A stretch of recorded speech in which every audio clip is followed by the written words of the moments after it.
سامعین سے گزارش ہے کہ ایلیکوینٹ ادب اور ایلیکوینٹ ادب ایکسٹراس میں جتنے بھی مشہور تاریخی ناولز اور فکشنل ناولز کمپلیٹ ہو چکے ہیں اس کا مطالعہ ہمارے پلے لسٹ سیکشن میں کریں اور زیادہ سے زیادہ شیئر کرنے کی کوشش کریں، اور ہم سے رابطہ کرنے کے لیے فیس بک اور ٹویٹر پر فالو کریں۔ جزاک اللہ۔ بسم اللہ الرحمن الرحیم۔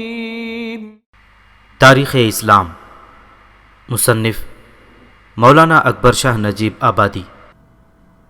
ایپیسوڈ 23،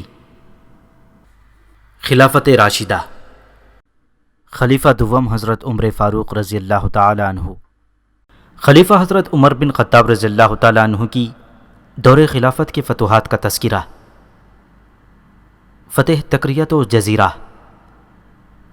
پچھلی اقساط میں واقعات کے پڑھنے اور سننے سے رجب سن 26 ہجری کی اسلامی تاریخ جو شام و عراق سے تعلق رکھتی تھی ہماری نظر سے گزر گئی ہے۔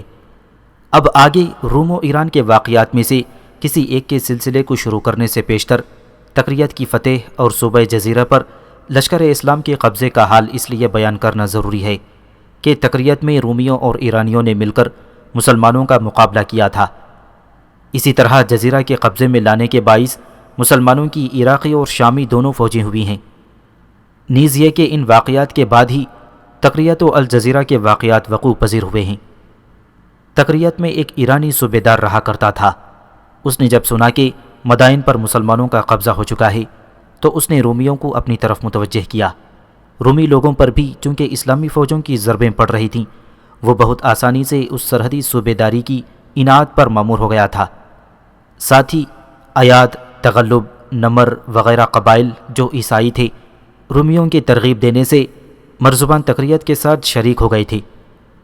فاروق اعظم رضی اللہ تعالیٰ عنہ کی ہدایت کے مطابق حضرت سعد بن ابی وقاص رضی اللہ تعالیٰ عنہ نے عبداللہ بن المطعم کو 5000 کی جمعیت کے ساتھ تکریت کی جانب روانہ کیا۔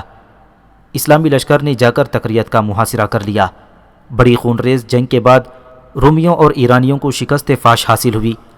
عرب قبائل میں سے اکثر نے دین اسلام قبول کر لیا۔ بہت ہی تھوڑے ایرانی اور رومی جان بچا کر بھاگ سکے، باقی سب وہیں مقتول ہوئے۔ اس لڑائی میں مال غنیمت اس قدر ہاتھ آیا تھا کہ جب خمس نکال کر لشکر پر تقسیم کیا گیا تو ایک سوار کے حصے 3-3 ہزار درہم آئے تھے۔ صوبہ جزیرہ بھی شام و عراق کے درمیان کبھی رومی سلطنت کے زیر اثر ہوتا، کبھی ایرانی سلطنت کی ماتحتی میں آ جاتا۔ اہل جزیرہ نے اسلامی فتوحات کے نقشے دیکھ دیکھ کر ہرقل کو لکھا کہ آپ شام سے مشرقی شہروں کی طرف حفاظتی افواج بھیجیں، ہم سب مل کر آپ کی اور آپ کی فوجوں کی مدد کریں گے۔ ہرقل نے اہل جزیرہ کی اس درخواست کو تائید غیبی سمجھ کر شام کے مشرقی شہروں کی طرف فوجیں روانہ کر دیں۔ فاروق اعظم رضی اللہ تعالیٰ عنہ نے ان حالات سے واقف ہو کر ایک طرف حضرت سعد بن ابی وقاص رضی اللہ تعالیٰ عنہ کو لکھا کہ اہل جزیرہ کو ان کی حدود سے باہر مت نکلنے دو۔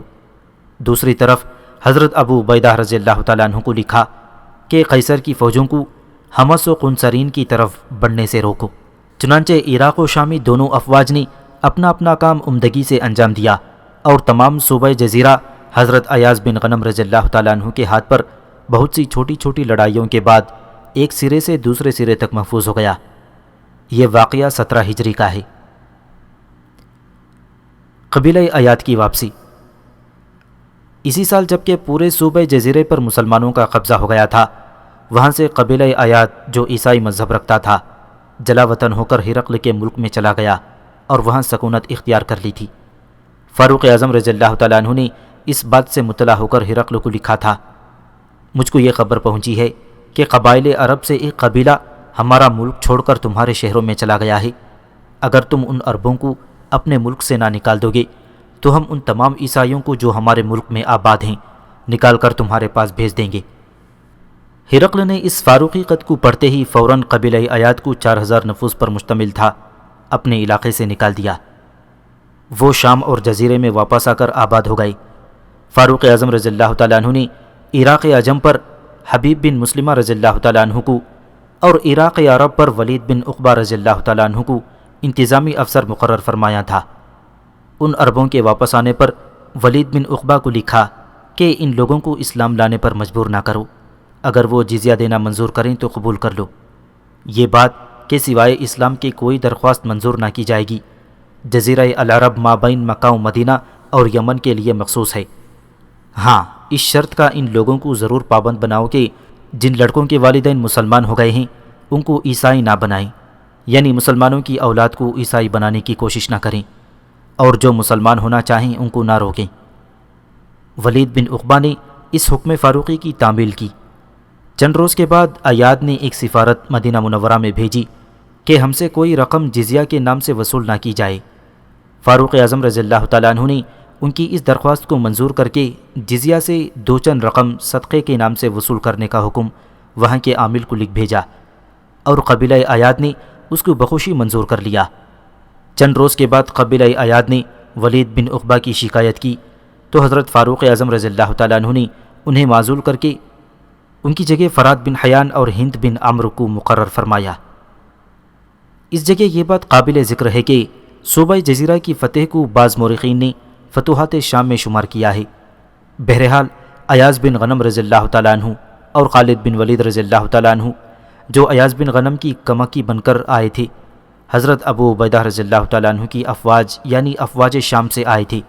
صوبہ جزیرہ کی فتح کو شام و عراق دونوں کی فتوحات میں شامل سمجھنا چاہیے۔ خالد بن ولید رضی اللہ تعالیٰ عنہ کی معزولی۔ عام طور پر لوگ کہتے ہیں کہ فاروق اعظم رضی اللہ تعالیٰ عنہ نے تخت خلافت پر بیٹھتے ہی خالد بن ولید کو معزول کر دیا تھا، لیکن اس بات کے سمجھنے میں لوگوں سے بہت غلطی ہوئی ہے۔ فاروق اعظم رضی اللہ تعالیٰ عنہ نے شروع عہد خلافت میں خالد بن ولید کو حقیقی طور پر معزول نہیں کیا تھا، بلکہ ان کا درجہ کسی قدر کم کر دیا تھا۔ پہلے خالد بن ولید سپہ سالار تھے، فاروق اعظم نے ان کو نائب سپہ سالار بنا دیا تھا۔ اس ایک درجے کے ٹوٹنے سے ان کی ذمہ داریوں میں کوئی نمایاں فرق نہ آیا تھا، صرف اس بات کی روک تھام ہو گئی تھی کہ وہ آزادانہ طور پر مسلمانوں کی جمعیت کو کسی خطرے کے مقام میں نہیں لے جا سکتے تھے، اور حضرت ابو عبیدہ رضی اللہ تعالیٰ عنہ کی رضامندی اور اجازت ان کو حاصل کرنا پڑتی تھی۔ خالد بن ولید رضی اللہ تعالیٰ عنہ کی معزولی کا اصل واقعہ سن 17 ہجری کے آخری مہینوں میں ہوا، اور اس کی تفصیل اس طرح ہے کہ فاروق اعظم ہر سردار فوج، ہر عامل، ہر حصہ فوج اور ہر شہر کے حال سے باخبر رہتے تھے۔ آپ کے پرچہ نویس ہر فوج اور شہر میں موجود ہوتے تھے اور بلا کم و کاست ضروری حالات سے خلیفہ وقت کو آگاہ رکھتے تھے۔ حالانکہ ہر ایک عامل اور ہر ایک سردار فوج خود بھی اپنے حالات کی اطلاع دربار خلافت میں بھیجتا رہتا تھا۔ فاروق اعظم رضی اللہ تعالیٰ عنہ کو ان کے پرچہ نویس نے اطلاع دی کہ خالد بن ولید رضی اللہ تعالیٰ عنہ جو صوبہ جزیرہ کی فتح سے ابھی واپس ملک شام میں آئے ہیں، اپنے ساتھ بے حد مال و دولت لائے ہیں، اور انہوں نے اپنی مداح کے صلے میں اشعث بن قیس شاعر کو 10,000 درہم دیے ہیں۔ فاروق اعظم نے حضرت ابو عبیدہ بن جراح رضی اللہ تعالیٰ عنہ کو لکھا کہ خالد سے سر مجلس دریافت کیا جائے کہ تم نے اشعث کو انعام اپنی گرہ سے دیا ہے یا بیت المال سے۔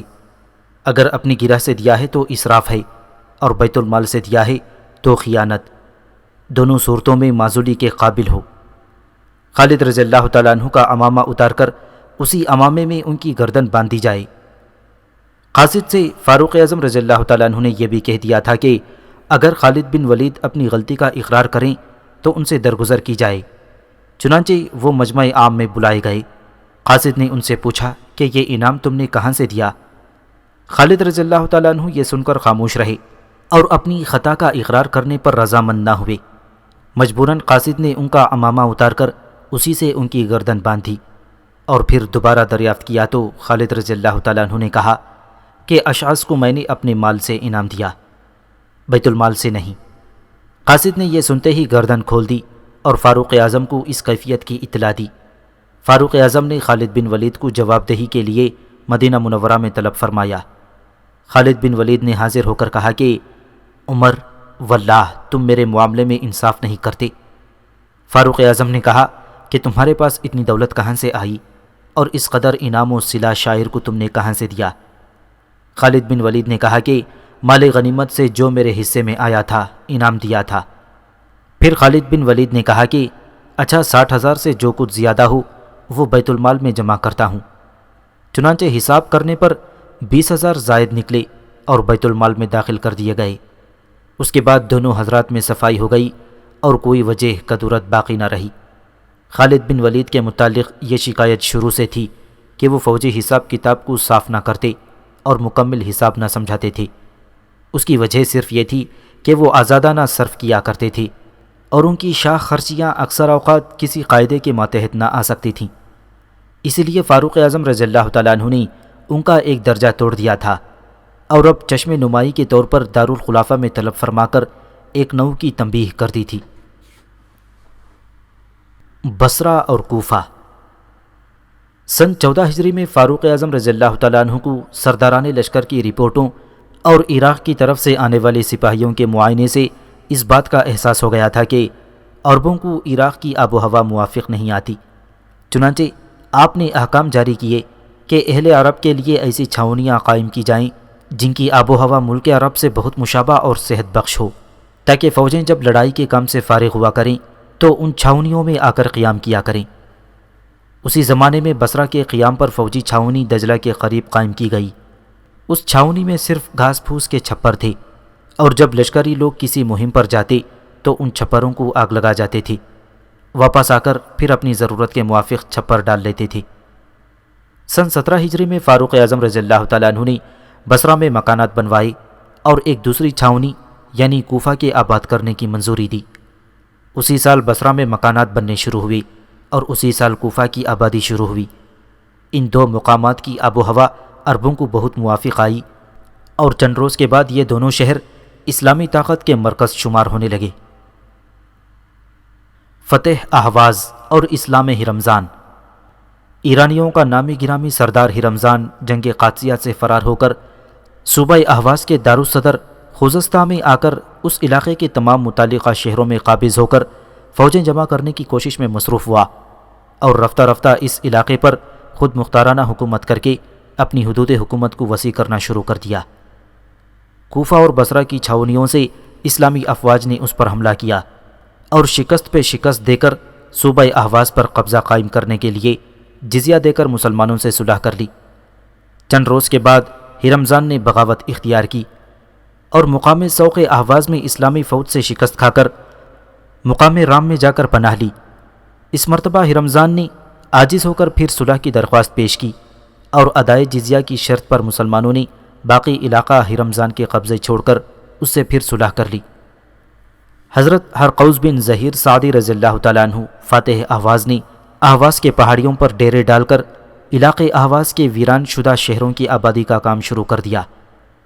اسی عرصے میں خبریں پہنچیں کہ یزجرد شاہ فارس نے بہت سی فوجیں جمع کر کے مسلمانوں پر پھر چڑھائی کا مصمم ارادہ کر لیا ہے۔ اس خبر کو سن کر حضرت فاروق اعظم رضی اللہ تعالیٰ عنہ نے حضرت سعد بن ابی وقاص رضی اللہ تعالیٰ عنہ کو لکھا کہ اس خطرے کے سد باب کے لیے مختلف سمتوں اور مختلف راستوں پر اسلامی دستے متعین کر دو۔ چنانچہ حضرت سعد رضی اللہ تعالیٰ عنہ نے ایک دستہ احتیاطاً ہرمزان کے مقابل رام ہرمز کی جانب بھی متعین کیا، کیونکہ ہرمزان یزجرد کے احکام کی تعمیل اور اس عزائم کو کامیاب بنانے کی تدابیر میں مصروف تھا۔ اس دستہ فوج کے مقابلے پر ہرمزان فوج لے کر میدان میں نکلا، لڑائی ہوئی، ہرمزان کو شکست فاش حاصل ہوئی اور مسلمانوں نے رام ہرمز پر قبضہ کر لیا۔ ہرمزان شکست خوردہ فرار ہو کر مقام تشتر میں پہنچ کر مسلمانوں کے خلاف فوجیں جمع کرنے لگا۔ تشتر کے قلعے کی مرمت بھی کروا لی، چاروں طرف خندق کو درست کیا اور برجوں کی پورے طور پر مضبوطی کر لی۔ ایرانی فوجیں بھی تشتر میں اس کے پاس آ کر جمع ہونے لگیں۔ ان حالات سے مطلع ہو کر فاروق اعظم رضی اللہ تعالیٰ عنہ نے حضرت ابو موسیٰ رضی اللہ تعالیٰ عنہ کو بصرہ کی افواج کا سردار بنا کر بھیجا۔ ابو موسیٰ رضی اللہ تعالیٰ عنہ نے تشتر کی جانب مقام حرکت کے قریب پہنچ کر لڑائیوں کا سلسلہ جاری کر دیا۔ ہرمزان نے اول معرکے میدان میں کیے تھے، پھر تشتر میں محصور ہو کر مدافعت میں مستعد ہوا۔ بہت سی جنگوں کے بعد تشتر شہر پر مسلمانوں کا قبضہ ہو گیا۔ ہرمزان نے تشتر کے قلعے میں پناہ لی۔ قریب تھا کہ قلعے پر بھی مسلمانوں کا قبضہ ہو جائے کہ ہرمزان نے ابو موسیٰ رضی اللہ تعالیٰ عنہ کی خدمت میں یہ درخواست بھیجی کہ میں اپنے آپ کو اس شرط پر تمہارے سپرد کرتا ہوں کہ مجھ کو فاروق اعظم رضی اللہ تعالیٰ عنہ کی خدمت میں بھیج دیا جائے اور میرے معاملے کو انہی کے فیصلے پر چھوڑ دیا جائے۔ ابو موسیٰ رضی اللہ تعالیٰ عنہ نے اس شرط کو منظور کر لیا۔ چنانچہ ہرمزان کو انس بن مالک رضی اللہ تعالیٰ عنہ اور احنف بن قیس وغیرہ کو ایک سفارت کے ہمراہ مدینہ منورہ کی طرف روانہ کر دیا۔ مدینہ منورہ کے قریب پہنچ کر ہرمزان نے مرصع و تاج سر پر رکھا اور زرق برق لباس پہنا۔ فاروق اعظم رضی اللہ تعالیٰ عنہ نے جب ایسے بڑے سردار کو اس طرح گرفتار دیکھا تو اللہ کا شکر ادا کیا۔ ہرمزان سے پوچھا کہ تم نے کئی مرتبہ بدعہدی کی ہے، اس کی سزا میں تمہارے ساتھ کس قسم کا سلوک کیا جائے، اور بتاؤ کہ تم اپنی برات اور معذرت میں کیا کہنا چاہتے ہو۔ ہرمزان نے کہا کہ مجھے خوف ہے کہ کہیں تم میری طرف سے معذرت سنے بغیر ہی مجھ کو قتل نہ کر دو۔ فاروق اعظم نے فرمایا نہیں، تم خوف نہ کرو، تمہاری معذرت ضرور سنی جائے گی۔ پھر ہرمزان نے پانی مانگا، پانی آیا تو ہرمزان نے پیالہ ہاتھ میں لے کر کہا مجھے خوف معلوم ہوتا ہے کہ کہیں تم مجھ کو پانی پینے کی حالت میں قتل نہ کر دو۔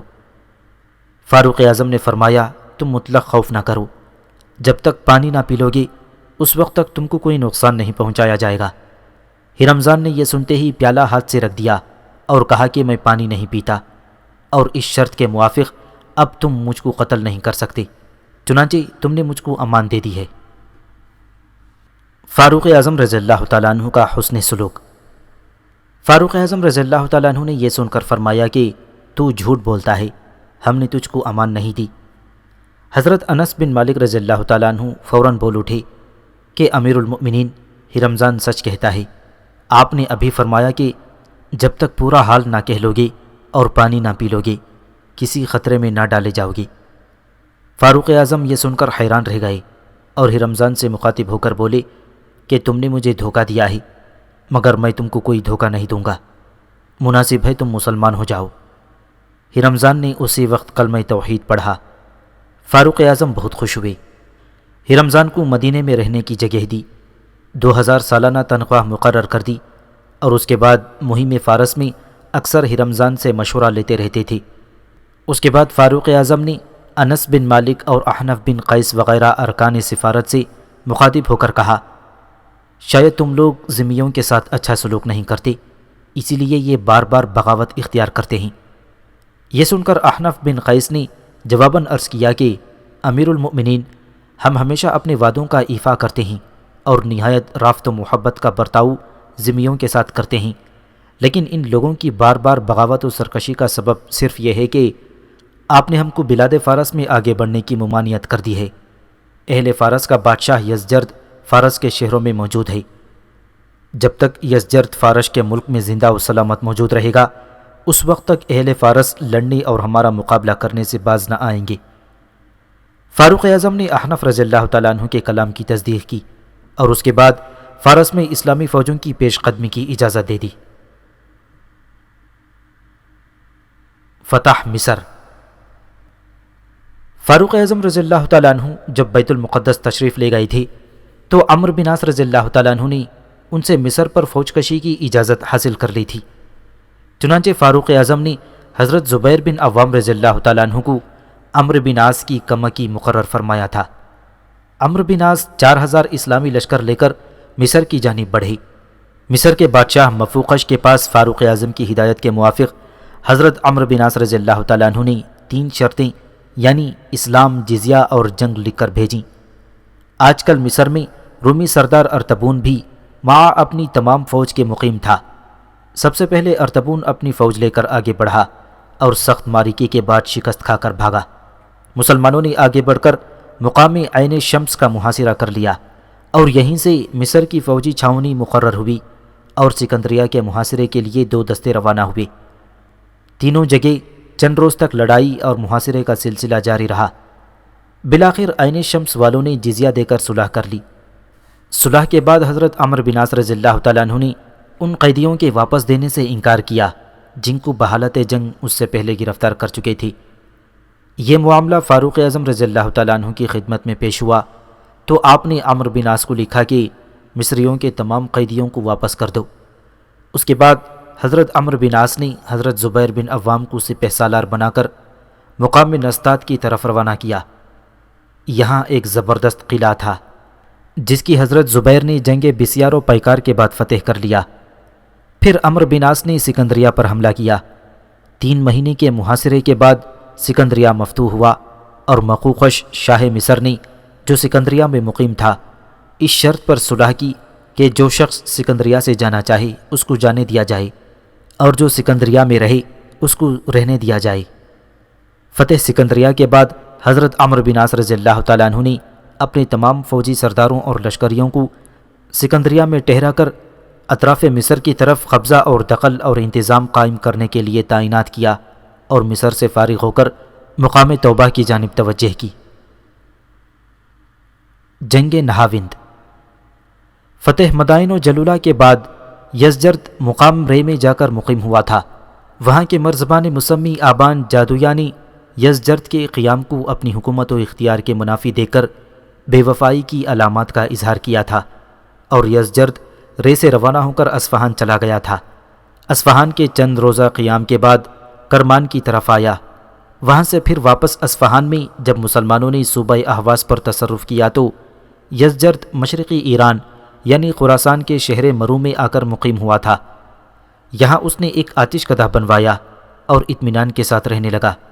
اس کا خیال تھا کہ اہل عرب اب آگے نہیں بڑھیں گے اور سرحدی مقامات تک ان کی فتوحات کا سلسلہ ختم ہو جائے گا، لیکن مقام اہواز کے تمام و کمال مسلمانوں کے قبضے میں چلے جانے اور رمضان کے گرفتار ہو کر مدینے میں چلے جانے کی خبر سن کر اس کو طیش آیا اور وہ پھر ایک مرتبہ پوری قوت کے ساتھ مسلمانوں کے اتصال کی غرض سے فوجوں کے فراہم کرنے میں مصروف ہو گیا۔ اس نے اطراف و جوانب کے عمرہ کو خطوط لکھے اور مسلمانوں کے مقابلے کے لیے غیرتیں دلا کر آمادہ و مستعد بنا۔ چنانچہ یزجرد کی ان کوششوں کے نتیجے میں یکایک طبرستان، جرجان، خراسان، اصفہان، ہمدان، سندھ وغیرہ ملکوں اور صوبوں میں مسلمانوں کے خلاف سخت جوش اور مستعدی پیدا ہوئی اور جوق در جوق لشکری لوگ یزجرد کی خدمت میں آ کر جمع ہونے لگے۔ یزجرد نے فیروز اور بقول دیگر مروان شاہ کو سپہ سالار بنا کر 1.5 لاکھ لشکر جرار کے ساتھ نہاوند کی طرف روانہ کیا۔ یہاں یہ 1.5 لاکھ کا لشکر جمع ہو رہا تھا، وہاں مدینہ منورہ میں فاروق اعظم رضی اللہ تعالیٰ عنہ بلاد ایران میں پیش قدمی کی اجازت مسلمانوں کو دے چکے تھے۔ انہی ایام میں مدینے کے اندر خبر پہنچی کہ 1.5 لاکھ کا لشکر نہاوند میں ایرانیوں کا جمع ہو گیا ہے۔ فاروق اعظم رضی اللہ تعالیٰ عنہ نے اس لشکر کے مقابلے کے لیے خود جانے کا ارادہ کیا، لیکن حضرت علی، حضرت عثمان غنی اور حضرت طلحہ رضی اللہ تعالیٰ عنہ مجمعین نے فاروق اعظم کے جانے کو مناسب نہ سمجھا، اس رائے سے اختلاف کیا۔ فاروق اعظم نے ان بزرگوں کی رائے کو منظور کر کے کوفے کی افواج کا سپہ سالار نعمان بن مقرن کو مقرر کر کے حکم دیا کہ کوفہ کے قریب کسی چشمے پر جا کر قیام کرو۔ ان ایام میں سعد بن ابی وقاص رضی اللہ تعالیٰ عنہ کو فاروق اعظم نے مدینہ منورہ میں اپنے پاس بلوا لیا تھا۔ وہ فاروق اعظم کی خدمت میں حاضر تھے۔ ان سے دریافت کیا گیا کہ تم کوفہ میں کس کو اپنا قائم مقام بنا کر آئے ہو؟ انہوں نے عرض کیا کہ عبداللہ بن عتبان کو۔ فاروق اعظم نے عبداللہ بن عتبان کو لکھ بھیجا کہ کوفہ کی افواج کو نعمان بن مقرن کے ساتھ روانہ کر دو اور فلان چشمے پر نعمان بن مقرم کے پاس بھیج دو۔ انہوں نے اس حکم کی تعمیل کی۔ حذیفہ بن علیمان اور نعیم بن مقرن کے ہمراہ فوج مرتب کر کے روانہ کر دی۔ ساتھ ہی آواز کی مقیم افواج کو لکھ بھیجا کہ فارس و اصفہان کی ناکہ بندی کر دو تاکہ اہل نہاوند کو ایرانی امداد نہ پہنچ سکیں۔ نعمان بن مقرن کے پاس جب فوجیں جمع ہو گئیں تو انہوں نے اپنے بھائی نعیم بن مقرن کو مقدمۃ الجیش کا افسر مقرر کیا۔ میمنہ حذیفہ بن علیمان کو دیا، میسرہ سوید بن مقرن کے سپرد کیا۔ پیادہ فوج پر قعقاع رضی اللہ تعالیٰ عنہ کو اور ساقہ پر مجاشع بن مسعود کو متعین و مامور کیا۔ اس تمام اسلامی لشکر کی تعداد 30,000 تھی۔ کوفہ سے روانہ ہو کر یہ لشکر نہاوند کی طرف برابر بڑھتا چلا گیا اور وہاں سے 9 میل کے فاصلے پر قیام کیا۔ ادھر سے ایرانی لشکر بھی جس کی تعداد 1.5 لاکھ تھی میدان میں نکل آیا تھا۔ چہارشنبے کے روز لڑائی شروع کر جمعرات تک جاری رہی اور کوئی فیصلہ فتح و شکست کا نہ ہوا۔ جمعے کے روز سے ایرانی پھر شہر اور شہر پناہ کے اندر چلے گئے۔ انہوں نے شہر کے باہر لوہے کے گوکھرو بچھا رکھے تھے جن کی وجہ سے اسلامی لشکر شہر کی فصیل کے قریب بھی نہیں جا سکتا تھا اور ایرانی جب چاہتے دروازوں سے نکل کر مسلمانوں پر حملہ آور ہوتے۔ یہ رنگ دیکھ کر نعمان رضی اللہ تعالیٰ عنہ نے سرداران لشکر کو اپنے خیمے میں بغرض مشورہ طلب کیا اور ہر ایک سے لڑائی کے متعلق رائے لی۔ حضرت طلحہ بن خالد کی رائے سب کو پسند آئی اور اسی کے موافق اسلامی فوج مرتب و مسلح ہو کر 6-7 میل شہر سے پیچھے ہٹ کر مقیم ہوا اور قاقا تھوڑی سی فوج لے کر شہر والوں پر حملہ آور ہوئے۔ ایرانی اس تھوڑی سی فوج کو حملہ آور دے کر بڑے جوش و خروش کے ساتھ مقابلے کو نکلے۔ حضرت قاقا نے ایرانیوں کا مقابلہ کرتے ہوئے آہستہ آہستہ پیچھے ہٹنا شروع کیا۔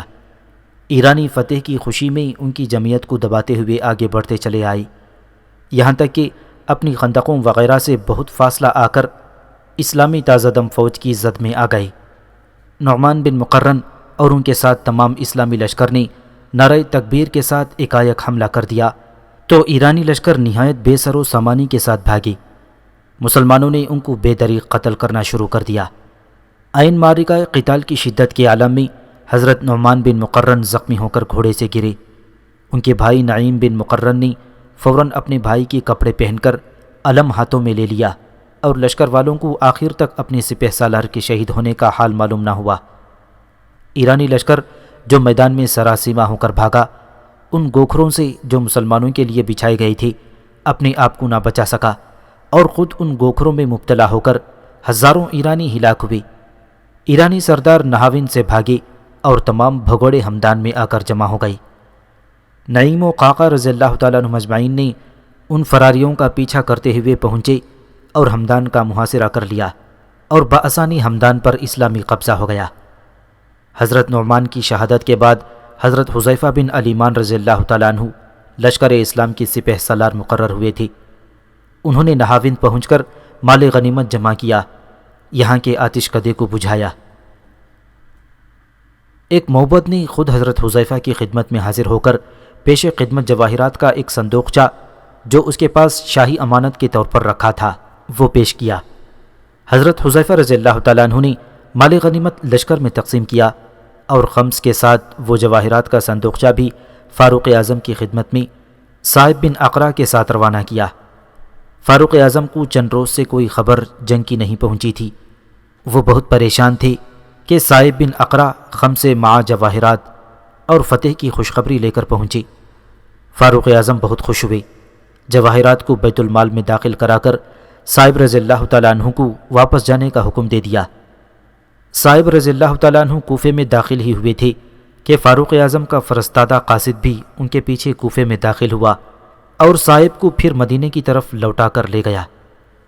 فاروق اعظم نے فرمایا، میں نے خواب میں دیکھا ہے کہ فرشتے ان جواہرات کے رکھ لینے پر مجھے عذاب کی دھمکی دیتے ہیں، لہٰذا میں ان کو بیت المال میں ہرگز نہ رکھوں گا۔ تم ان جواہرات کو لے جاؤ اور فروخت کر کے ان کی قیمت لشکر اسلام پر تقسیم کر دو۔ صائب رضی اللہ تعالیٰ عنہ نے کوفے میں ان جواہرات کو عمرو بن حریث مخزومی کے ہاتھ 2 لاکھ درہم پر فروخت کیا اور 2 لاکھ درہم مسلمانوں میں تقسیم کر دیے۔ عمرو بن حریث نے ان جواہرات کو فارس میں لے جا کر 4 لاکھ درہم کو فروخت کر دیا۔ فاروق اعظم رضی اللہ تعالیٰ عنہ کا قاتل ابو لولو نہاوند کا باشندہ تھا اور اسی لڑائی میں گرفتار کیا گیا تھا۔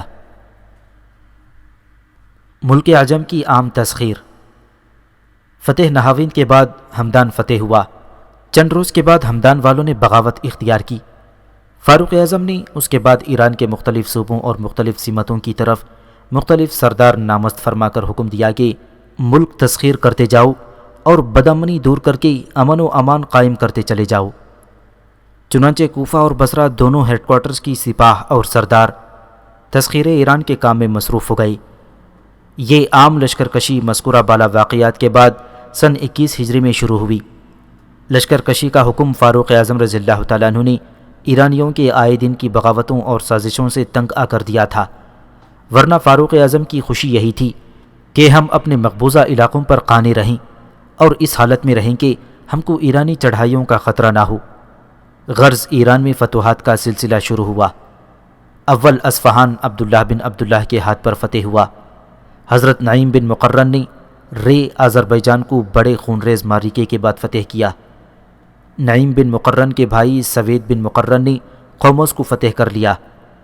رستم مذکورہ مقتول کا بھائی اسفندیار حضرت عقبہ رضی اللہ تعالیٰ عنہ کے مقابلے میں گرفتار ہوا اور پھر جزیہ ادا کرنے کی شرط پر رہا ہوا تھا۔ سوید بن مقرن نے قومس کے بعد جورجان کو فتح کیا۔ اس کے بعد کل صوبہ طبرستان مسلمانوں کے قبضے میں آ گیا۔ حضرت بقیر رضی اللہ تعالیٰ عنہ نے آرمینیا فتح کیا۔ عبداللہ بن ربیعہ نے شہر بیضا اور علاقۂ خزر فتح کیا۔ عاصم بن عمرو رضی اللہ تعالیٰ عنہ نے سن 23 ہجری میں ملک سیستان اور سہیل بن عدی نے کرمان فتح کیا۔ حکم بن عمرو نے مکران یعنی بلوچستان کا ملک فتح کیا، اور جنگ عظیم کے بعد اس ملک کے راجہ راسل نے جو ایرانیوں کا طرفدار اور باجگزار تھا شکست کھائی۔ حکم بن عمرو رضی اللہ تعالیٰ عنہ نے فاروق اعظم کی خدمت میں فتح کی خوشخبری کے ساتھ چند ہاتھی بھی جو لوٹ آئے تھے بھیجے۔ حضرت سحار عبدی رضی اللہ تعالیٰ عنہ حضرت حکم کی طرف سے یہ خوشخبری اور ہاتھی لے کر مدینے گئے۔ سحار عبدی سے فاروق اعظم نے اس نواح کے حالات معلوم کرنے کے بعد حکم بن عمرو کو لکھا کہ بس جہاں تک پہنچ گئے ہو یہیں رک جاؤ، اب آگے نہ بڑھو۔ اوپر بیان ہو چکا ہے کہ یزجرد دارالصدر خراسان یعنی مرو میں مقیم تھا۔ فاروق اعظم نے خراسان کی فتح کا علم احنف بن قیس کو دیا، جس نے اول ہرات کو فتح کیا۔ اس کے بعد وہ مرو یعنی شاہجہان کی طرف بڑھے۔ یزجرد یہیں مقیم تھا۔ وہ مرو شاہجہان سے مرو اور روت چلا گیا، اور خاقان چین نیز دوسرے سلاطین کو امداد کے لیے خطوط لکھے۔ احنف بن قیس مرو شاہجہان پر قبضہ کرتے ہوئے مرو اور روت کی طرف بڑھے۔ یزجرد یہاں سے بھی بھاگا اور بلخ میں جا کر دم لیا۔ خراسان میں چونکہ یزجرد مقیم تھا اور یہاں سخت معرکہ پیش آنے کا احتمال تھا، اس لیے فاروق اعظم نے احنف بن قیس کی کمک کے لیے کئی فوجی دستے تجربے کار اور بہادر سپہ سالاروں کی ماتحتی میں روانہ کیے تھے۔ یہ تازہ دم فوج جب احنف بن قیس کے پاس پہنچ گئی تو انہوں نے تمام لشکر کو ہمراہ لے کر بلخ پر حملہ کیا، مگر یزجرد شکست کھا کر بھاگا اور دریائے جیہون سے اتر کر ترکستان کے علاقے میں چلا گیا۔ احنف بن قیس نے تمام خراسان پر قبضہ کر کے مرو اور روت کو صدر مقام قرار دیا۔ خراسان کی فتح کا حال جب فاروق اعظم کو معلوم ہوا تو احنف کی بہادری اور مردانہ کارناموں کی تعریف کی، لیکن فرمایا کہ کاش ہمارے اور خراسان کے درمیان آگ کا دریا حائل ہوتا۔ مدعا آپ رضی اللہ تعالیٰ عنہ کا یہ تھا کہ فتوحات کی وسعت کوئی اچھی بات نہیں ہے۔ آپ نے احنف بن قیس کو لکھا کہ تم جہاں تک پہنچ چکے ہو اس سے آگے ہرگز نہ بڑھو۔ یزجرد جب خاقان کے پاس فرغانہ میں پہنچا تو اس نے اس کی بڑی عزت کی اور زبردست فوج لے کر یزجرد کے ہمراہ خراسان کی طرف روانہ ہوا۔ بلخ تک خاقان تو مرو اور روت پر حملہ ہوا تھا اور یزجرد نے مرو شاہجہان پر حملہ کیا۔ خاقان کو مرو اور روت میں احنف بن قیس کے مقابلے میں ناکامی ہوئی، اور خاقان اپنے بعض ناموروں کو قتل کروا کر وہاں سے فرغانہ کی طرف چل دیا۔ خاقان کے فرغانہ کی طرف واپس لوٹنے کی خبر سن کر یزجرد نے بھی مرو شاہجہان سے محاصرہ اٹھا لیا اور ترکستان کی طرف چلا گیا۔ یزجرد کے امیروں اور سرداروں نے یہ دیکھ کر کہ یزجرد میں اب ہمت نہیں رہی، اس سے تمام زر و جواہرات اور مال و اسباب جو وہ اپنے ہمراہ ترکستان کو لیے جاتا تھا چھین لیا گیا، اور یزجرد اس حالت میں خاقان کے پاس فرغانہ میں پہنچا۔ اس فتح کی خوشخبری فاروق اعظم رضی اللہ تعالیٰ عنہ کے پاس مدینہ میں پہنچی تو انہوں نے منادی کرا کر شہر کے لوگوں کو مسجد نبوی صلی اللہ علیہ وسلم میں طلب کیا۔ پھر اس مجمع عام کے روبرو ایک تقریر فرمائی جس کا خلاصہ یہ تھا: آج مجوسیوں کی حکومت فنا ہو چکی ہے، اب وہ اپنے ملک میں بالشت بھر زمین کے بھی مالک نہ ہو سکیں گے کہ مسلمانوں کو نقصان پہنچا سکیں۔ مسلمانوں، اللہ تعالیٰ نے تم کو مجوسیوں کی زمین، مجوسیوں کے ملک اور مجوسیوں کے اموال و املاک کا مالک بنا دیا ہے تاکہ اب تمہارے اعمال و افعال کو جانچے۔ پس مسلمانوں، تم اپنی حالت کو تغیر نہ ہونے دینا، ورنہ اللہ تعالیٰ تم سے بھی حکومت چھین لے گا اور کسی دوسری قوم کو دے دے گا۔ اس کے چند ہی روز بعد فاروق اعظم رضی اللہ تعالیٰ عنہ کی شہادت کا واقعہ مدینہ منورہ میں پیش آیا تھا۔ فاروق اعظم رضی اللہ تعالیٰ عنہ کے دور میں قحط اور طاعون۔ سن 17 ہجری کے آخری ایام میں عراق، شام اور مصر میں طاعون نمودار ہوا، اور سن 18 ہجری کی ابتدا سے اس وبا میں اشتداد کی کیفیت پیدا ہو گئی۔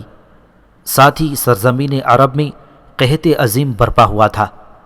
غلے کی کمی سے تمام ملک میں بڑی پریشانی پھیلی۔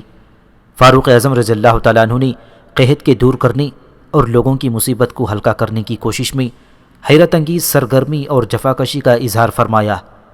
صوبہ جات ممالک اسلامیہ کے عاملوں کے پاس احکام بھیجے گئے کہ اہل مدینہ کے لیے غلہ جہاں تک ممکن ہو روانہ کریں۔ اس حکم کی تعمیل میں حضرت عمرو بن عاص رضی اللہ تعالیٰ عنہ نے مصر سے 20 جہاز غلے کے بھیجے۔ ان جہازوں کے آنے کی خبر سن کر فاروق اعظم خود بندرگاہ تک پہنچے جو مدینے سے 3 منزل کے فاصلے پر تھی۔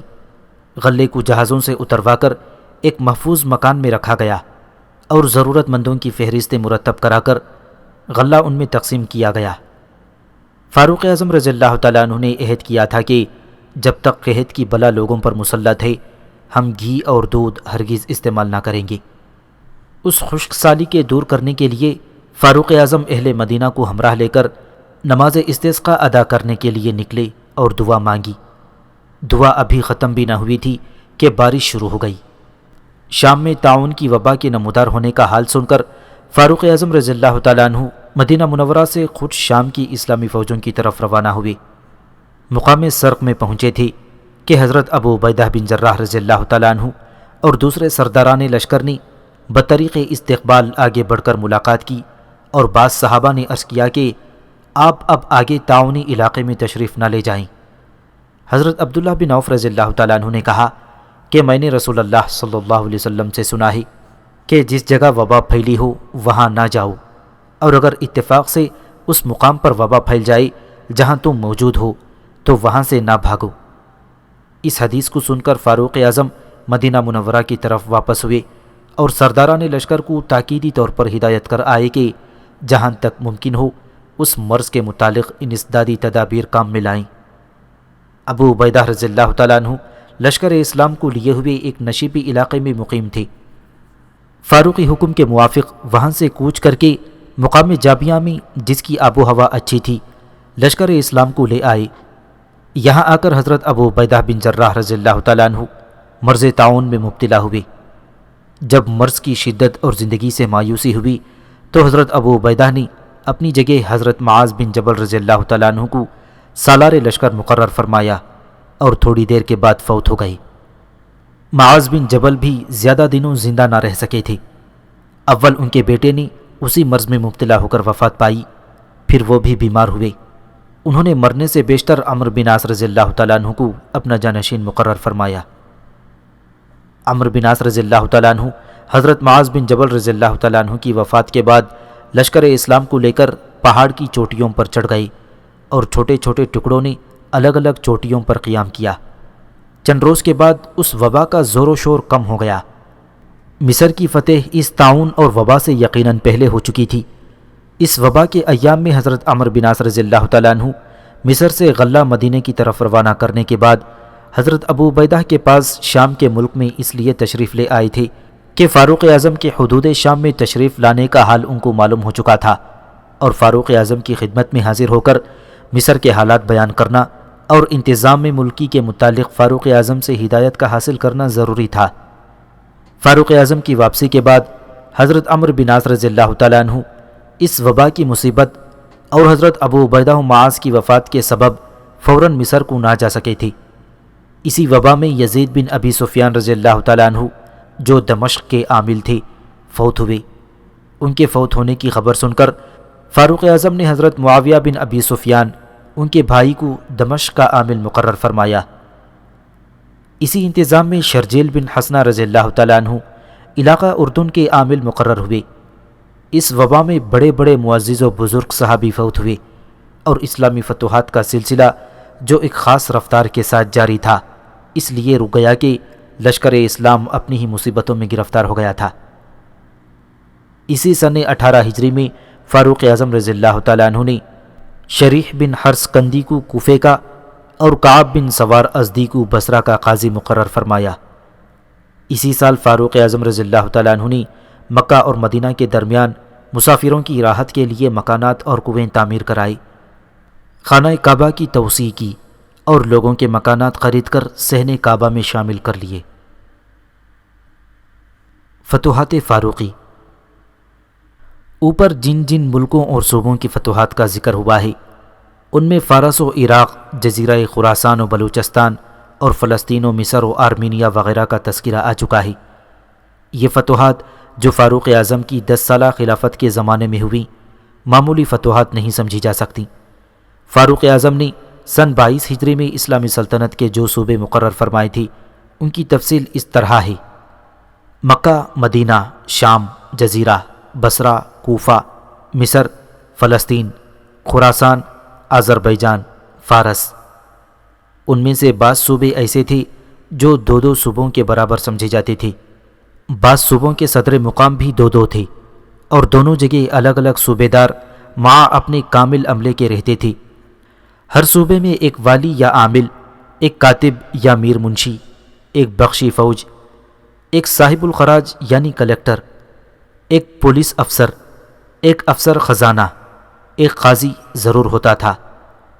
خلافت فاروقی پر ایک عام تبصرہ لکھنے سے پیشتر شہادت فاروقی کا حال بھی بیان کر دینا مناسب معلوم ہوتا ہے۔ واقعہ شہادت فاروق اعظم رضی اللہ تعالیٰ عنہ۔ مدینہ منورہ میں مغیرہ بن شعبہ کا ایک نصرانی غلام فیروز نامی، جس کی کنیت ابو لولو تھی، رہتا تھا۔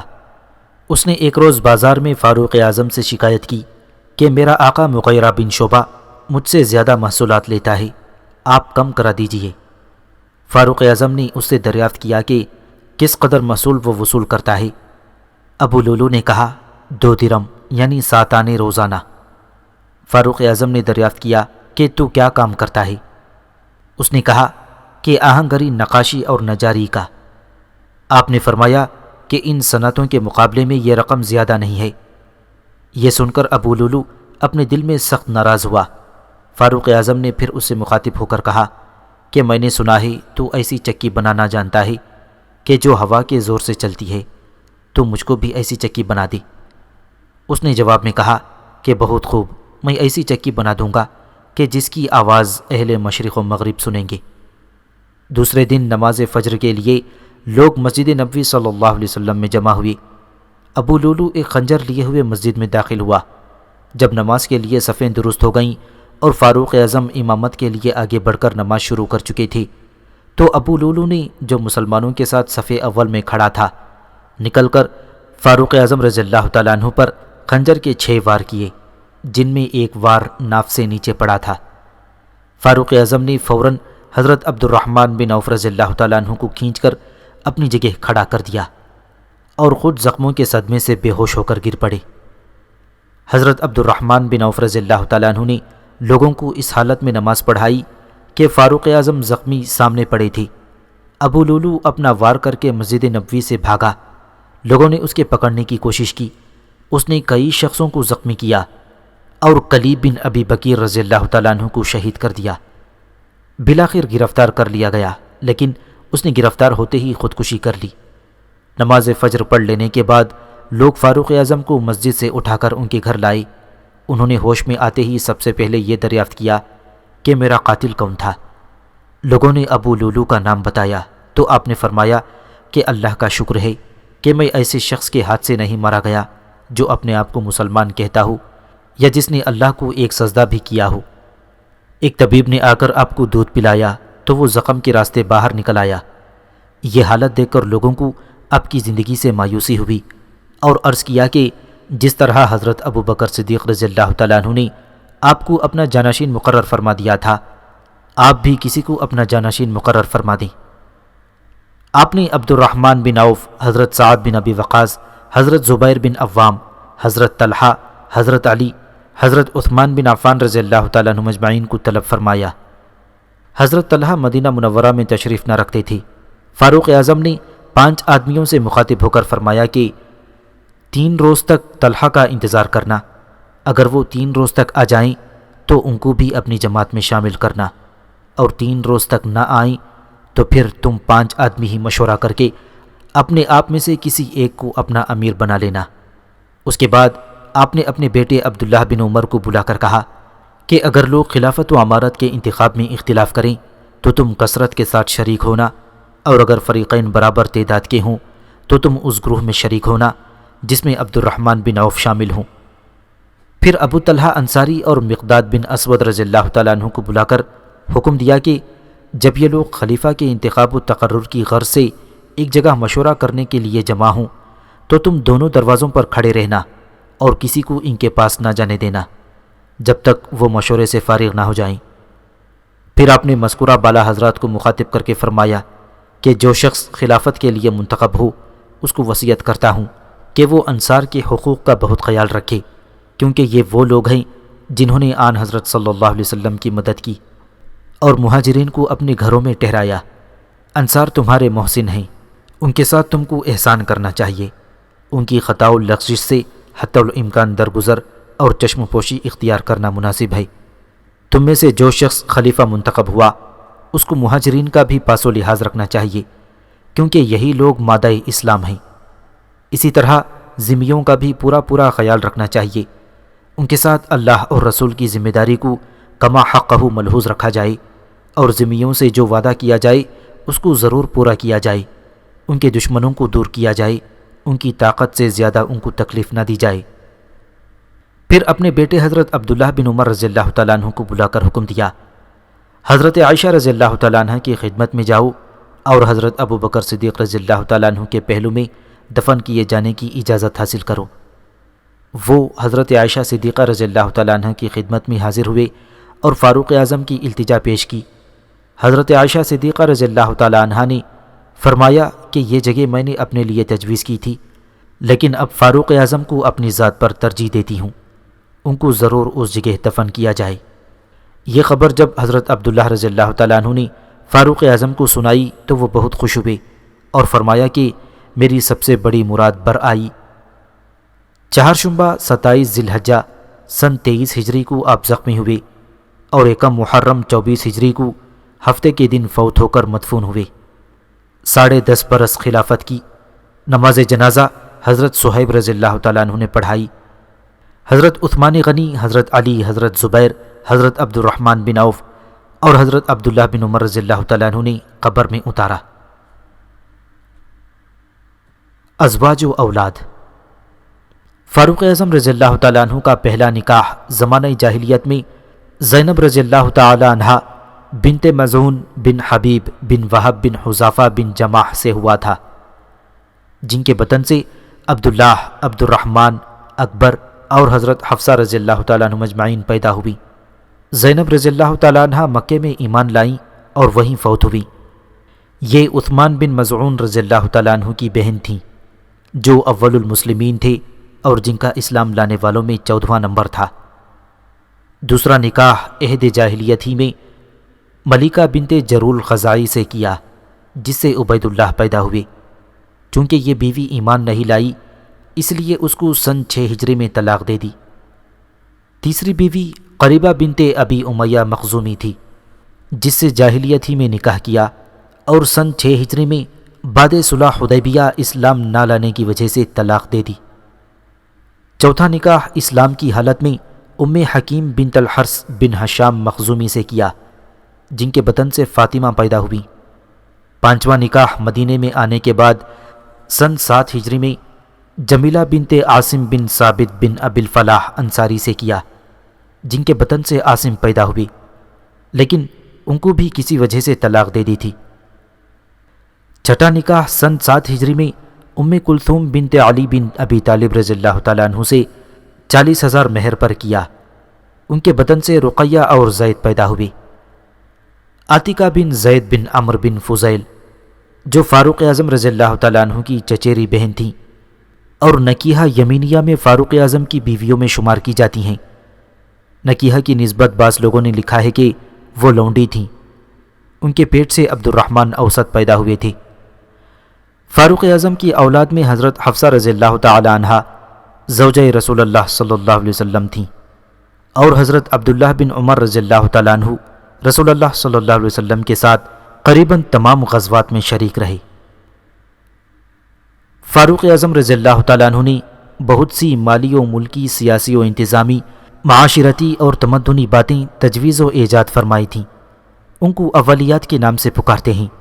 ان میں بعض کی فہرست اس طرح ہے: بیت المال یا خزانہ باقاعدہ طور پر قائم کیا، امیر المؤمنین کا لقب اختیار کیا، فوج کے واسطے باقاعدہ دفتر مقرر کیا، مالی دفتر الگ قائم کیا گیا تھا، رضاکاروں کی تنخواہیں مقرر کیں، ملک کی پیمائش کا قاعدہ جاری کیا، مردم شماری کرائی، نہریں کھدوائیں، شہر آباد کرائے، مثلاً کوفہ، بصرہ، جزیرہ، فسطاط یعنی قاہرہ۔ مقبوضہ علاقوں کو باقاعدہ صوبوں میں تقسیم کیا، حربی تاجروں کو ملک میں آنے اور تجارت کرنے کی اجازت دی، درہ کا استعمال کیا، جیل خانہ قائم کیا، پولیس کا محکمہ قائم کیا، راتوں کو خود گشت کر کے رعایا کے حال سے باخبر رہنے کا طریقہ نکالا، پرچہ نویس مقرر کیے، راستے اور مسافروں کے لیے کنویں اور مکانات بنوائے، مفلوک الحال عیسائیوں اور یہودیوں کے روزینے مقرر کیے، نماز تراویح باجماعت پڑھنے کا اہتمام کیا، تجارت کے گھوڑوں پر زکوٰۃ مقرر کی، نماز جنازہ میں 4 تکبیروں کا اجماع کیا۔ فاروق اعظم رضی اللہ تعالیٰ عنہ کے متفرق حالات و خصوصیات۔ فاروق اعظم رضی اللہ تعالیٰ عنہ کی غذا نہایت سادہ ہوتی تھی، یہاں تک کہ بیرونی علاقوں اور صوبوں سے جو قاصد یا وفود آتے تھے وہ فاروق اعظم کے ساتھ بحیثیت مہمان کھانا کھاتے تھے، تو ان کو اس لیے تکلیف ہوتی تھی کہ وہ ایسی سادہ غذا کے عادی نہ ہوتے تھے۔ لباس بھی آپ کا بہت سادہ اور بے تکلفانہ ہوتا تھا، کپڑوں میں اکثر پیوند لگے ہوتے تھے، بعض اوقات کپڑے کی قمیص میں چمڑے کا پیوند بھی لگاتے تھے۔ ایک مرتبہ آپ دیر تک گھر میں رہی، جب باہر نکلے تو معلوم ہوا کہ بدن کے کپڑے جو میلے ہو گئے تھے ان کو دھو کر دھوپ میں ڈالا تھا، جب وہ سوکھ گئے تو پہن کر باہر آئے، دوسرے کپڑے نہ تھے کہ ان کو پہن لیتے۔ ہجرت کے بعد ابتداً آپ مدینہ منورہ سے 2-3 میل کے فاصلے پر ایک گاؤں میں رہتے تھے۔ خلیفہ ہونے کے بعد آپ شہر مدینہ میں آ رہے تھے۔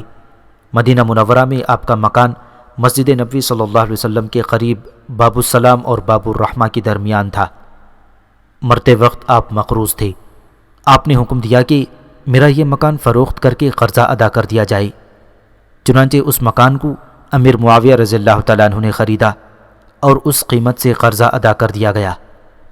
ایک مرتبہ آپ نے خطبے میں فرمایا کہ لوگوں، ایک وقت ایسا تھا کہ میں لوگوں کو پانی بھر کر لا دیا کرتا تھا، وہ اس کے عوض مجھ کو کھجوریں دیتے اور میں وہی کھا کر بسر کرتا تھا۔ بعد میں لوگوں نے کہا کہ اس تذکرے کی کیا ضرورت تھی؟ آپ نے فرمایا کہ میری طبیعت میں کچھ غرور پیدا ہو گیا تھا، یہ اس کی دوا تھی۔ آپ نے بارہا مدینے سے مکے تک اور مکے سے مدینے تک سفر کیا، کبھی کوئی خیمہ یا چھولداری ساتھ نہ ہوتی تھی، کسی کیکر کے درخت پر چادر پھیلا دی اور اس کے نیچے آرام کی غرض سے ٹہر گئے۔ لیٹنے یا سونے کی ضرورت پیش آتی، زمین پر سنگریزوں اور پتھریوں کو ہموار کر کے اور پتھریوں کو ایک جگہ جمع کر کے تکیہ بنا کر اور کپڑا بچھا کر سو جاتے۔ آپ رضی اللہ تعالیٰ عنہ نے ازواج مطہرات، اصحاب بدر، اصحاب بیعت رضوان وغیرہ تمام جلیل القدر صحابیوں کی تنخواہیں بیت المال سے مقرر کر رکھی تھیں۔ جب حضرت اسامہ رضی اللہ تعالیٰ عنہ کی تنخواہ اپنے بیٹے عبداللہ سے زیادہ مقرر کی تو حضرت عبداللہ بن عمر نے اس پر عذر کیا۔ آپ نے اپنے بیٹے سے کہا کہ رسول اللہ صلی اللہ علیہ وسلم اسامہ کو تجھ سے اور اسامہ کے باپ کو تیرے باپ سے زیادہ عزیز رکھتے تھے۔ فاروق اعظم رضی اللہ تعالیٰ عنہ کے مشیر و ندیم سب علماء ہوتے تھے، خواہ وہ بوڑھے ہوں یا نو عمر۔ آپ علماء کی بڑی قدر و عزت کرتے تھے۔ مردم شناسی اور جوہر شناسی آپ کی خصوصیات میں شامل ہے۔ ہر ایک شخص کی خوبیوں کو آپ بہت جلد معلوم کر لیتے اور پھر ان کی پوری قدر کرتے۔ اسی طرح صحابہ اکرام میں سے ہر شخص میں جو خاص صفت تھی اسی کے موافق خدمات اور عہدے ان کو عطا کرتے تھے۔ فاروق اعظم رضی اللہ تعالیٰ عنہ کسی شخص کے محض روزے نماز سے بھی کبھی دھوکہ نہ کھاتے تھے۔ وہ اگرچہ خود بڑی زاہدانہ زندگی بسر کرتے تھے، لیکن ذمہ داری کے کاموں پر یا فوجوں کی سرداری یا صوبوں کی حکومت پر جن لوگوں کو مقرر فرماتے ان کے انتخاب میں محض زہد و تقوی اور زاہدانہ زندگی ہی کو معیار قرار نہ دیتے، بلکہ جن کاموں پر جن لوگوں کو مقرر فرماتے ان میں ان کاموں کے سر انجام و اہتمام کی پوری قابلیت دیکھ لیتے تھے۔ آپ کی 10 سالہ خلافت کے زمانے میں سینکڑوں بڑی لڑائیاں عراق و شام اور فلسطین اور مصر و خراسان وغیرہ ممالک میں ہوئی تھیں، لیکن آپ خود کسی لڑائی میں بنفس نفیس شریک نہ ہوئے۔ تاہم ان لڑائیوں کا اہتمام اور ضروری انتظام فاروق اعظم رضی اللہ تعالیٰ عنہ ہی کے ہاتھ میں ہوتا تھا۔ ہر ایک سردار کو آپ کی طرف سے نہایت معمولی باتوں کے متعلق بھی ہدایات پہنچ جاتی تھیں اور ان کو ان ہدایات کے موافق ہی کام کرنا پڑتا تھا۔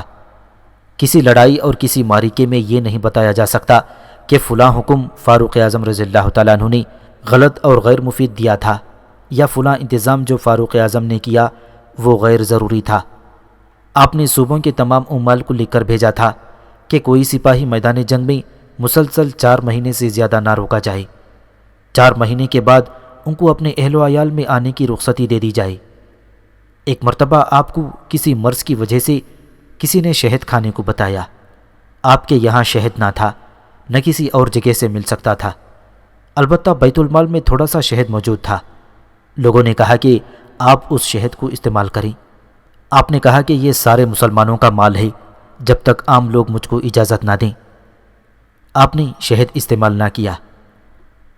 ایک روز آپ اونٹ کے زخم دھوتے جاتے تھے اور فرماتے تھے کہ مجھ کو خوف معلوم ہوتا ہے کہ کہیں قیامت کے دن مجھ سے اس کی بابت بھی سوال نہ ہو۔ آپ نے ایک روز حضرت سلمان رضی اللہ تعالیٰ عنہ سے دریافت کیا کہ میں بادشاہ ہوں یا خلیفہ؟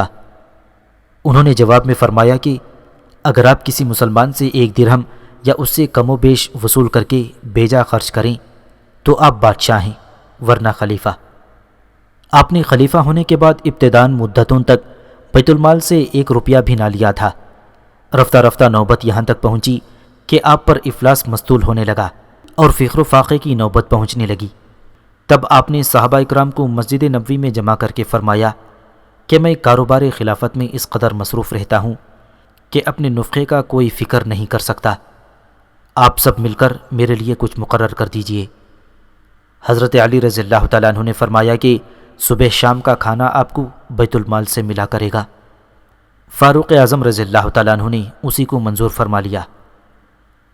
حضرت عبداللہ بن عمر رضی اللہ تعالیٰ عنہ فرماتے ہیں کہ کبھی ایسا نہ ہوا کہ فاروق اعظم کو غصہ آیا ہو اور کسی نے اللہ کا ذکر کیا ہو یا اللہ کا خوف دلایا ہو یا قرآن مجید کی کوئی آیت ہی پڑھی ہو اور آپ کا غصہ فرو نہ ہو گیا ہو۔ حضرت بلال رضی اللہ تعالیٰ عنہ نے ایک مرتبہ حضرت اسلم رضی اللہ تعالیٰ عنہ سے حضرت عمر کا حال دریافت کیا۔ انہوں نے کہا اس میں شک نہیں کہ آپ تمام آدمیوں سے بہتر ہیں، لیکن جب آپ کو غصہ آ جاتا ہے تو غضب ہی ہو جاتا ہے۔ حضرت بلال رضی اللہ تعالیٰ عنہ نے کہا کہ اس وقت تم کوئی آیت کیوں نہیں پڑھ دیا کرتے کہ سارا غصہ اتر جائے۔ حضرت عبداللہ بن عمر رضی اللہ تعالیٰ عنہ روایت کرتے ہیں کہ فاروق اعظم نے ایک حصہ فوج پر ساریہ نامی ایک شخص کو سپہ سالار بنا کر بھیجا تھا۔ ایک روز خطبے میں آپ نے 3 مرتبہ بلند آواز سے فرمایا، اے ساریہ، پہاڑ کی طرف جا۔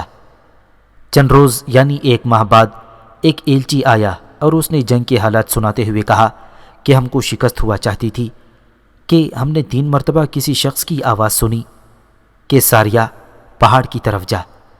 چنانچہ ہم نے پہاڑ کی طرف رخ کیا اور اللہ تعالیٰ نے ہمارے دشمنوں کو شکست دے دی۔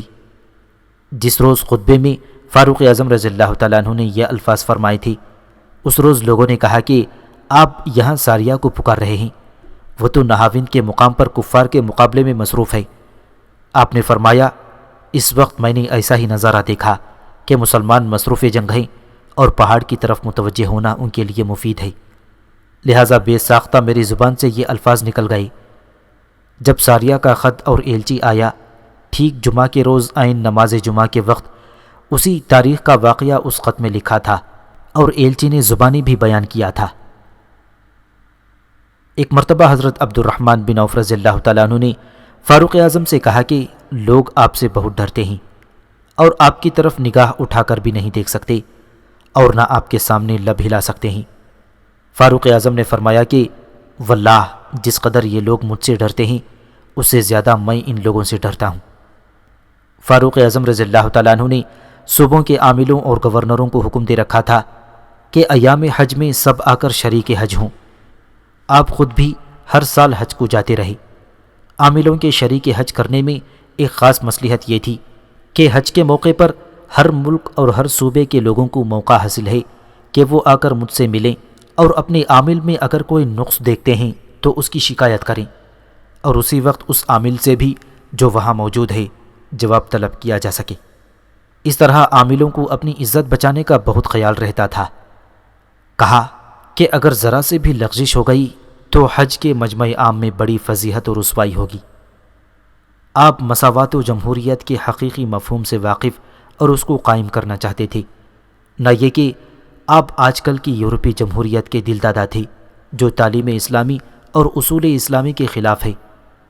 ایک مرتبہ ایک عورت نے آپ کو ٹوک دیا اور آپ کے قول کو غلط بتایا۔ عورت نے چونکہ صحیح بات کہی تھی لہٰذا آپ نے مجمع عام میں فوراً اپنی غلطی کی تسلیم کر لی۔ آج کل جبہ پوش نفیس پرور مولویوں کی طرح اپنے قول کو صحیح ثابت کرنے کے لیے تعویلیں اور دراز حقیقتیں بتانے کی مطلق کوشش نہیں کی تھی۔ فتوحات پر ایک نظر۔ فتوحات فاروقی کا رقبہ 22 لاکھ مربع میل بیان کیا جاتا ہے۔ یہ فتوحات ایران اور روم کی شہنشاہیوں کے مقابلے میں عرب کی مفلوق الحال اور چھوٹی سی قوم کو حاصل ہوئی۔ روم کی سلطنت جزیرہ نما بلقان، ایشیائے کوچک، شام، فلسطین، مصر، سوڈان پر چھائی ہوئی تھیں۔ ایران کی سلطنت کو شکست دے کر شام کے ملک میں فاتحانہ بڑھتی ہوئی ساحل بحر اور مصر تک پہنچ گئی تھی۔ ایرانیوں کے قبضے میں رومیوں سے کم ملک نہ تھے۔ یہ دونوں سلطنتیں مشرقی اور مغربی دنیا پر اپنے اثر، شہرت اور تمدن کے اعتبار سے مستول تھیں، اور کوئی تیسری طاقت ان کے مقابلے پر آنے والی دنیا میں پائی نہیں جاتی تھی۔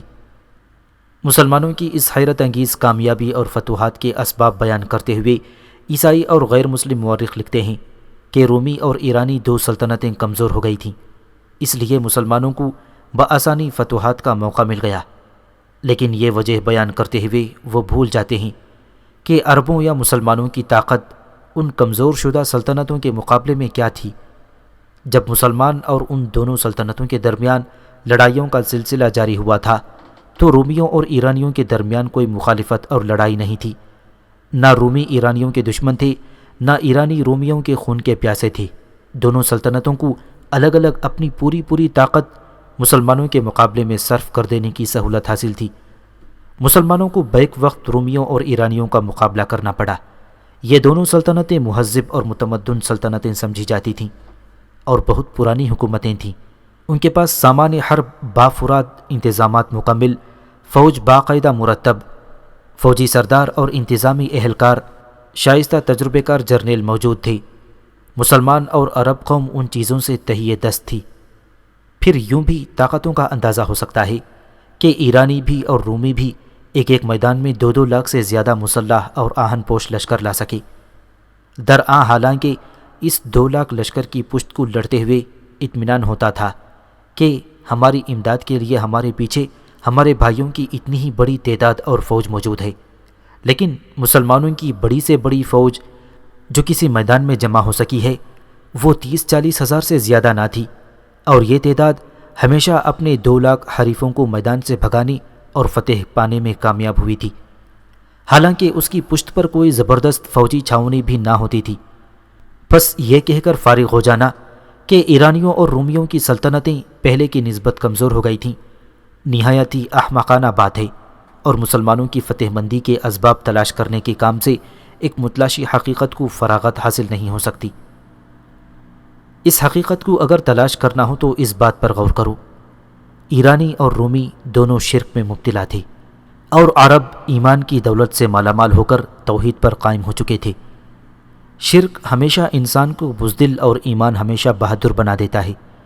بس ایمان و توحید کی بدولت عربوں میں وہ سچی بہادری پیدا ہو چکی تھی جو ایمان کے لیے شرط لازم ہے اور جو کسی طاقت سے کبھی مغلوب ہو ہی نہیں سکتی۔ یہ بات بھی قابل توجہ ہے کہ اسلام نے عربوں کو قرآن کریم اور سنت نبوی صلی اللہ علیہ وسلم کے ذریعے جہاں بانی کے وہ اصول اور گر سکھا دیے تھے کہ ان کے مقابلے میں ایرانیوں اور رومیوں کی تہذیب اور اصول جہانداری کسی طرح ایک لمحے کے لیے بھی نہیں ٹھہر سکتے تھے۔ مسلمانوں نے جس بستی، جس شہر، جس ضلع، جس صوبے کو فتح کیا، وہاں غیر مسلم آبادی نے مسلمانوں کی آمد اور مسلمانوں کی حکومت کو جنت خیال کیا، اور یہ سمجھا کہ اپنے ہم مذہبوں کی حکومت سے آزاد ہونا گویا ہمارے لیے دوزخ سے آزاد ہو جانا ہوتا تھا۔ مفتوح اقوام نے اپنے فاتح عربوں کے اخلاق، شفقت علی خلق اللہ، عدل، رحم، سیر چشمی، بلند حوصلگی وغیرہ کو دیکھ کر بخوشی اپنے آپ کو ان کے قدموں میں ڈال دیا تھا، اور حقیقت یہ ہے کہ بنی نوع انسان اپنی انسانیت کو ان عرب فاتحین کی بدولت بچا سکی۔ پس رومیوں اور ایرانیوں کا کیا حوصلہ تھا کہ وہ مسلمانوں کے مقابلے میں فتح مند ہو سکتے۔ ایک تیسری بات یہ بھی قابل توجہ ہے کہ اسلام نے عربوں میں نہ صرف بہادری اور شجاعت ہی پیدا کر دی تھی، بلکہ ان جیسی اتفاق و ایثار اور قربانی کی مثال کسی قوم کسی ملک میں دستیاب ہرگز نہ ہو سکے گی، جو صحابہ اکرام میں اسلام کی بدولت پیدا ہو گئی تھی۔ خلافت راشدہ کا نصف اول۔ رسول اللہ صلی اللہ علیہ وسلم کے بعد صدیق اکبر رضی اللہ تعالیٰ عنہ اور فاروق اعظم رضی اللہ تعالیٰ عنہ کا عہد اسلام کی دینی و مذہبی حکومت یعنی خلافت راشدہ کا نصف اول کہا جاتا ہے۔ نصف آخر میں عثمان غنی رضی اللہ تعالیٰ عنہ، حضرت علی رضی اللہ تعالیٰ عنہ، حضرت حسن رضی اللہ تعالیٰ عنہ کا عہد حکومت ہے۔ خلافت راشدہ کے نصف اول کا حال بیان ہو چکا ہے۔ آئندہ حضرت عثمان غنی رضی اللہ تعالیٰ عنہ کے حالات سے خلافت راشدہ کا نصف آخر شروع ہونے والا ہے۔ مذکورہ نصف اول کی خصوصیات میں ایک بات یہ بھی ہے کہ کسی جگہ بھی دین کے مقابلے میں دنیا مقدم نظر نہیں آتی۔ اعلی کلمت اللہ کے مقابلے میں کسی شخص کا واہمہ بھی کسی ذاتی غرض، ذاتی منفیات، قوم یا قبیلے کی بے جا حمایت، کسی رشتہ داری یا دوستی کے پاس و لحاظ کی طرف نہیں جاتا۔ خالص اسلامی رنگ اور خالص عربی تمدن ہر جگہ مسلمانوں کے ساتھ ساتھ ہے۔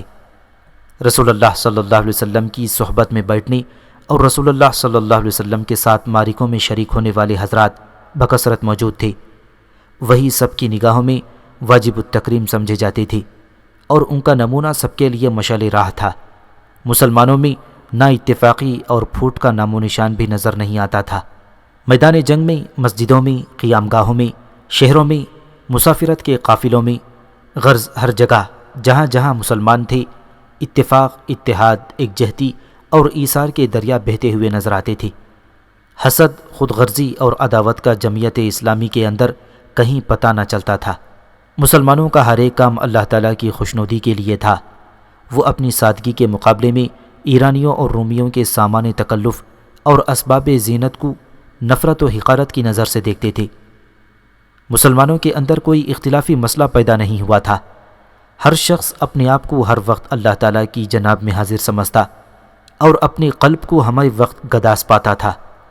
غرض یہ وہ زمانہ تھا جس میں ہر ساعت، ہر لمحہ رشد، صداعت کے سوا اور کچھ نظر نہیں آتا۔